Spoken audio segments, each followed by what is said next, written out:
Hello, welcome back my another vlog. এই ৰাতিখন মই ক'ত ঘূৰি আছো জানিবলৈ ভিডিঅ'টো শেষলৈ চাওক। ৰুমত থাকি আমনি লগা ষ্টেচনৰ ফালে গ'লো। আগলৈ গৈ কিনো হয় চাই থাককচোন আপোনালোকে বাৰু। আমি ষ্টেচন আহি পাই গ'লো। ষ্টেচন আহি পোৱাৰ অলপ সময় পিছতে সিফালৰ পৰা এখন ট্ৰেইন আহিয়ে গ'ল। ট্ৰেইনখন অহাৰ লগে লগে মই এটা লেভেল দি দিলোঁ ট্ৰেইনৰ লগতে খোজকাঢ়ি। ট্ৰেইনখনৰ লগত খোজকাঢ়ি আমি আহি পাই গ'লো ফাৰ্ষ্ট প্লেটফৰ্ম। যাত্ৰীসকল সকলো ইয়াতে ধুনীয়াকৈ বহি আছে। ছেকেণ্ড প্লেটফৰ্মৰ পৰা আহোঁ তাতে দাদা বাইদেউ কেইজনে ফটো উঠিছিলে। আমাক অলপ সময় ৰখাই থৈ দিলে। আমি কথা পাতি আহি পাই গ'লো এইটো ছেকেণ্ড প্লেটফৰ্ম। সিফালে যি দেখিছে এইটো ফাৰ্ষ্ট প্লেটফৰ্ম।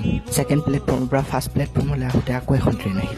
বাৰু ৰাইজ এইটো হৈছে টিকেট কাউণ্টাৰ। বাৰু বলকচোন ফ্ৰণ্ট চাইডৰ পৰা ষ্টেচনখন কেনেকুৱা দেখি চাওঁ। এয়া হৈছে জাগিৰোড ৰেলৱে ষ্টেচনৰ ফ্ৰণ্ট চাইড। চাওকচোন বাৰু ৰাইজ ইয়াত বেলেগ একো ভয় নাই, খালি কুকুৰ কেইটাৰ পৰা ডেঞ্জাৰাছ কুকুৰ ৰাইজ। এয়া প্লেটফৰ্মটো। এতিয়া আমিও ঘৰলৈ বুলি ষ্টেচনৰ চাৰিওফালে কাম চলি আছে। চাওকচোন ইফালে কিবা বনাব চাগে, ইফালে মই অলপ লেভেল দি ঘৰলৈ বুলি। যিহেতু আজি সৰস্বতী পূজা সেইবাবে প্ৰতিখন দোকানতে মালা হৈ আছিলে। আৰু ইফালে মই আৰ্ট পেপাৰ লৈ ল'লোঁ। আৰ্ট পেপাৰ লৈ ঘৰত আহি চাওঁ মায়ে মেগী আৰু আপেল কাটি থৈছে, সেয়ে খালোঁ। আৰু আজিলৈ ইমানেই, আকৌ লগ পাম নেক্সট ব্লগত। তো আজিলৈ বাই বাই। যদি আপোনালোকে এই ভিডিঅ'টো ইউটিউবত চাইছে তেনেহ'লে মোৰ ইউটিউব চেনেলটো ছাবস্ক্ৰাইব কৰি দিব, আৰু যদি ইনষ্টাগ্ৰামত চাইছে পেজটো ফ'ল' কৰি দিব।